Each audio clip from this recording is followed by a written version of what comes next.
Il y a des mauvais jours et des mauvais jours légendaires. Laissé pour mort sur une planète désertique, Riddick devra redécouvrir son côté animal, sa véritable nature. Aujourd'hui, à revue, le 3e volet des Chroniques de Riddick, sorti en 2013 et simplement appelé Riddick. Et ça commence maintenant.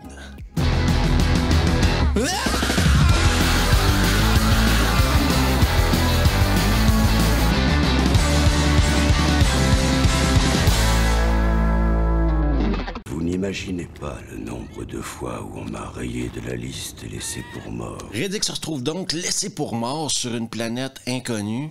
Eh bien, entre les dingos et les anguilles, c'est le temps pour lui de se faire un petit plâtre parce qu'il était blessé à la jambe. C'est juste une fracture ouverte, inquiétez-vous pas. Il finit par trouver un endroit où se planquer et ça, en tant que spectateur, ça va nous permettre d'avoir un flashback. Nous expliquer les événements entre les Chroniques de Riddick et Riddick. Comment ai-je pu baisser ainsi ma garde? C'est intéressant à voir que Karl Urban est également de retour dans le film, en tout cas au début, parce que Karl Urban est la clé pour Riddick afin qu'il se rende à Furia. Lui, il sait c'est où Furia. Et ce désir-là interne de Riddick de retourner à Furia, eh bien, c'est ce qui va causer sa perte à quelque part. La seule carte qui puisse te conduire jusque-là, à l'intérieur de ma tête. Il va faire confiance aux mauvaises personnes, au mauvais moment, et se retrouver encore une fois dans une situation de merde. Nous avons atterri sur une planète qui n'est pas Furia. Et on va enfin comprendre comment il s'est retrouvé où il est présentement. Riddick ne peut plus se permettre d'être faible comme ça, puis de se laisser divertir par des femmes à poil, puis du luxe, de la bonne bouffe. C'est pas dans sa personnalité, ça. Les distractions, c'est fini, il faut qu'il retourne à la base, à l'intérieur de son soi-même. Qui est-il? Je dois retrouver l'animal qui est en moi. Il commence tranquillement à s'adapter à son environnement et il voit qu'au loin, il y a du gazon, de l'eau. Un environnement moins hostile où survivre. Sauf qu'il devra être très astucieux pour s'y rendre parce qu'il y a comme un problème entre son objectif et là où il est présentement. Seulement, il y avait quelque chose qui me barrait la route. Et sa tactique est relativement simple. Il a compris que ces bestioles-là avaient du poison, c'était des genres de serpents. Donc, ce qu'il va faire, c'est s'immuniser tranquillement au poison. C'est douloureux, mais c'est malin. Et ça nous amènera au duel entre lui et la bestiole. Il va laisser la bestiole le mordre sur la cuisse et lui trancher la tête.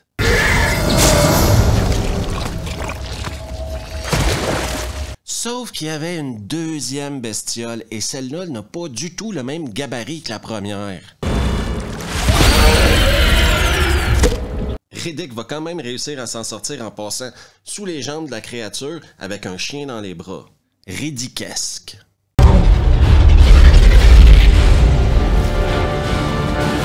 D'ailleurs, son chien et lui vont trouver une mini baraque de mercenaires, genre de station d'urgence pour les mecs qui sont dans la merde. Dans la baraque, ils ont un peu d'équipement, un peu de bouffe, mais surtout une balise d'urgence. Des chasseurs de primes. Et ça tombe bien qu'il y ait une balise d'urgence parce que la nuit venue, Riddick, au loin, va voir un truc qui va commencer à l'inquiéter vachement. Faut qu'il commence à penser à trouver un taxi pour sortir de là, donc sa solution, appuyer sur la balise d'urgence et faire venir des mercenaires. Ce sera vraiment pas long que le premier groupe de mercenaires mené par Santana vont arriver. Et Riddick peut pas être plus clair avec le message qu'il leur laisse. Laissez-moi un vaisseau et cassez-vous, sinon vous allez tous mourir ici. Laisser un vaisseau, comme si on en avait plusieurs, putain. Et on voit que Santana, c'est quand même un sacré enfant de chienne, hein? On va pas trop s'attacher à lui, je pense. Je commençais à trop m'attacher. Et en plus d'être un trou de cul, il se la pète, mais pas qu'un peu, quoi.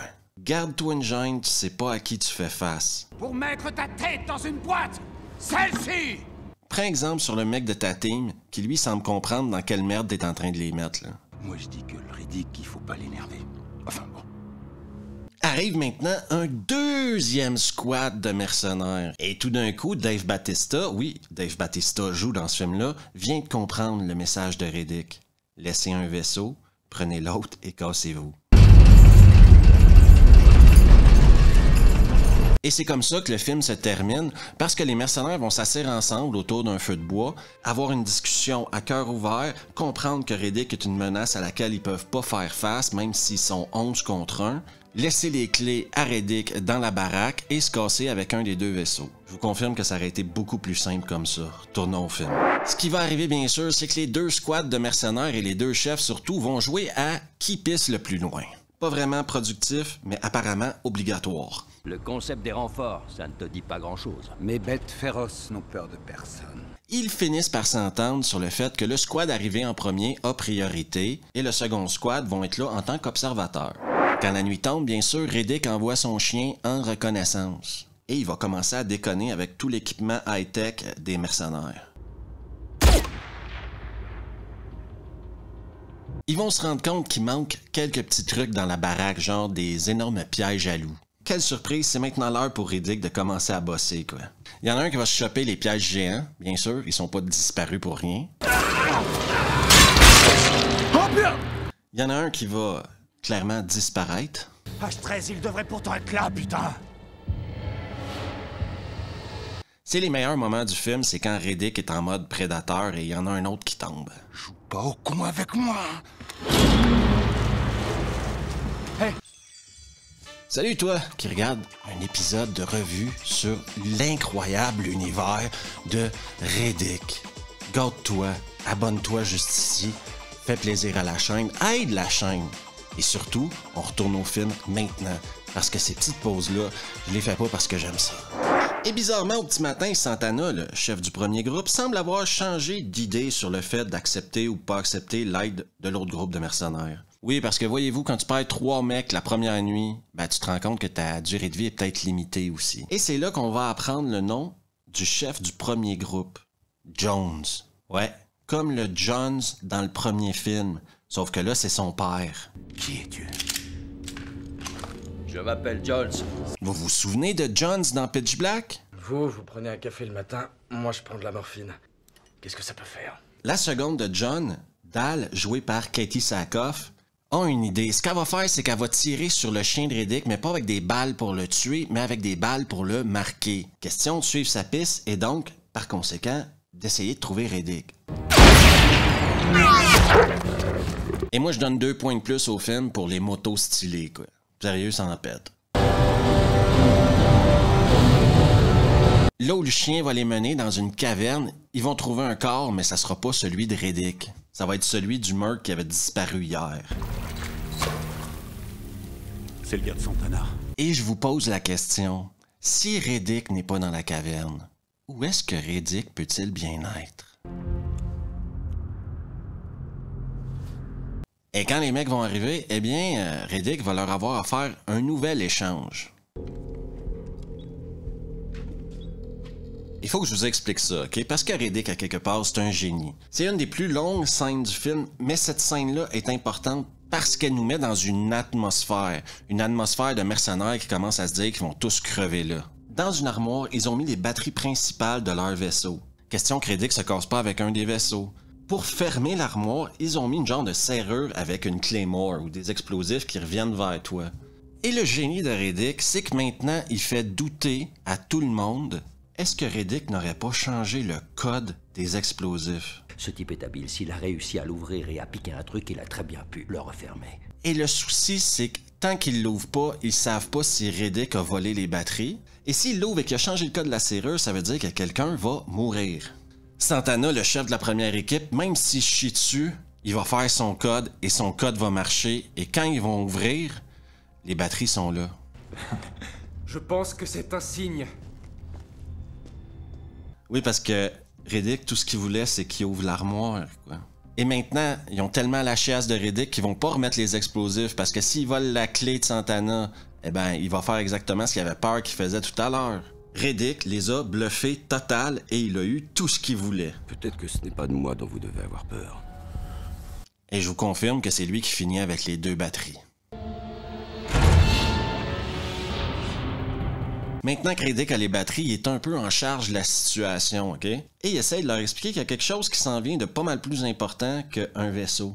Ils vont avoir une petite rencontre au sommet entre Johns, Santana et Riddick, dans laquelle Riddick va leur faire une offre hyper simple à comprendre. Et personne n'a envie de rester 24 heures de plus sur cette planète. Riddick garde une batterie et un vaisseau, et donne l'autre batterie aux mercenaires, et eux ils se cassent avec l'autre vaisseau. Ils ont jusqu'à ce que la pluie arrive pour prendre une décision. Oui, parce qu'au loin, la pluie s'en vient, là.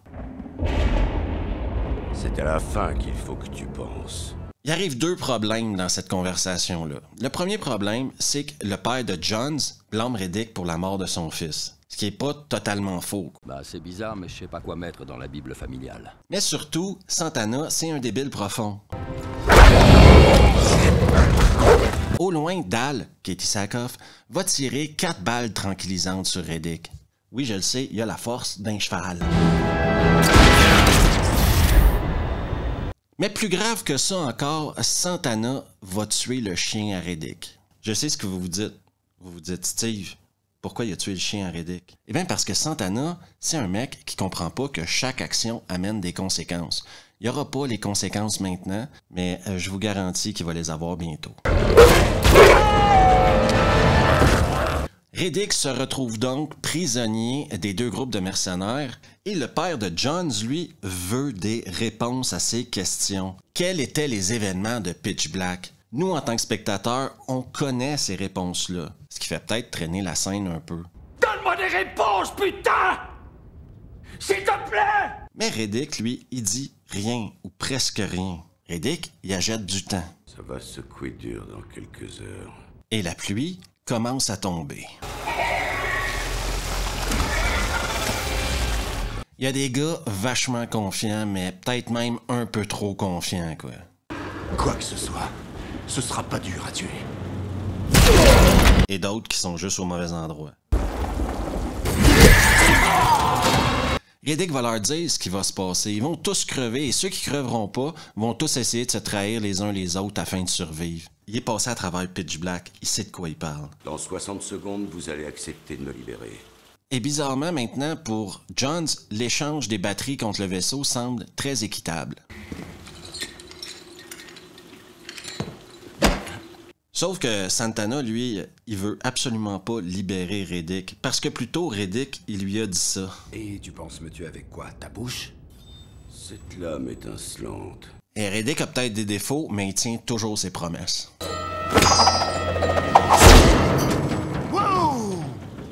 Maintenant que ce cas-là est réglé, faut aller chercher les batteries. Johns, Riddick et Batista hop sur les motos, destination la caverne où Riddick a caché les batteries. Disons que Riddick conduit sa moto avec beaucoup plus de style que les autres. Je crois même avoir vu cette scène-là dans Triple X.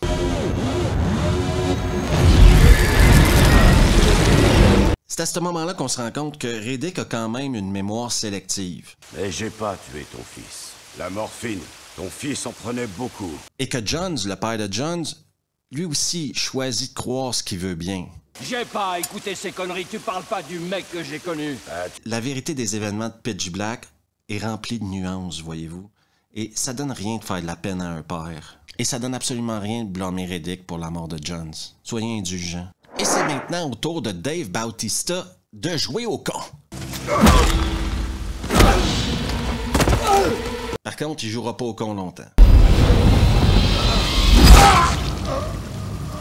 Malheureusement, ils ont plus de moto pour retourner au vaisseau. Les 2 ont été niqués. On se retrouve donc à devoir sprinter comme dans Pitch Black. On y va! Et comme dans les chroniques de Riddick. Je vous dirai un truc, Johns et Riddick bossent bien ensemble. Ils s'en sortent super bien. Jusqu'au moment où Riddick se fait blesser. Et Johns va nous démontrer que la pomme ne tombe jamais loin de l'arbre. Tel père, tel fils. Riddick peut-il survivre à sa blessure? Oui, mais on va devoir cauteriser comme dans Rambo.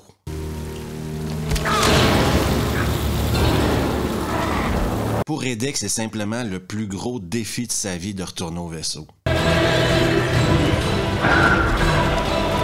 Et quand il se retrouve avec une bestiole à 2 cm de sa gueule au bord du gouffre... Eh bien, au loin, on entend un vaisseau commencer à tirer et on voit de la bestiole éclater. Oui, parce que Johns, en fin de compte, il avait rien à voir avec son fils. Et c'est Katie Sackhoff qui va descendre, comme la lumière de Dieu, pour venir chercher Riddick, qui s'en sort encore une fois par miracle. Donc non, ça s'est pas passé comme il l'avait prévu, pour la première fois de sa vie. Et c'est la fin de Riddick. Tôt ou tard, faudra qu'on retourne chez nous. Pas tout à fait, il y a un teaser du 4 qui nous tease que Vaco revient dans le 4 et qu'il a atteint le même pouvoir que le haut commandeur dans le 2. Vaco est mort ou vivant? Riddick de 2013 est un film en 3 parties selon moi. La première partie, c'est un film introspectif sur Riddick. On voit les flashbacks qui nous ramènent aux chroniques de Riddick et qui nous expliquent comment il est rendu là, et on voit surtout Riddick qui est en train de redevenir le Riddick du premier, qui doit laisser derrière lui le luxe les 5 ans passés, je crois, avec les Necromongers. La deuxième partie du film est clairement pour moi la plus intéressante, celle où Riddick devient un prédateur. Quand les mercenaires arrivent et qu'on voit Riddick commencer à leur jouer dans la tête, à les chasser, à dominer, quoi. Ça, pour moi, c'est la meilleure partie du film. Juste pour cette partie-là, il vaut la peine d'être écouté. Et après, t'as la troisième partie du film qui devient un survival horror. J'oserais jamais dire que c'est un remake de la fin de Pitch Black, mais ça ressemble vachement à la fin de Pitch Black, quoi. Et c'est pas forcément un défaut que le film soit bâti comme ça, parce que moi je pense sincèrement que ce film-là, il sert surtout à ramener Riddick dans l'univers cinématographique. Ça ouvre plein d'options pour les prochains films.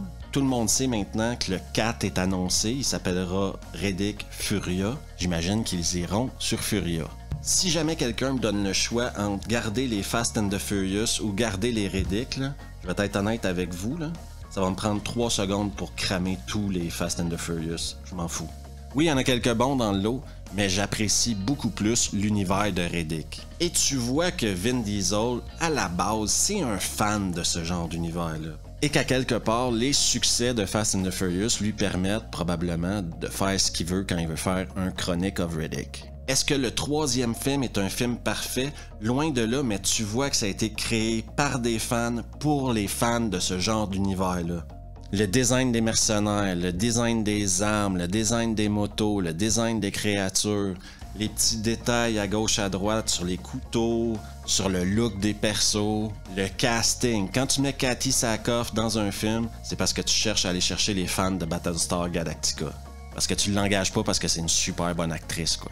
Cette semaine, j'ai regardé tous les Riddick en VF et en VO. Et je me rends compte que Vin Diesel, avec le 3e épisode, il a fait ce que lui, il voulait. Oui, parce que maintenant, la licence lui appartient à lui.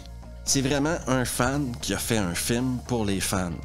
Le film dure 2 heures, je crois, ce qui est énorme pour ce genre de film-là. Eh ben, c'est parce que lui, il a décidé qu'il coupait pas, qu'il faisait pas un montage cinéma d'1h37, quoi. C'est son pognon, et il en fait assez avec Fast and the Furious que maintenant il peut faire ce qu'il veut.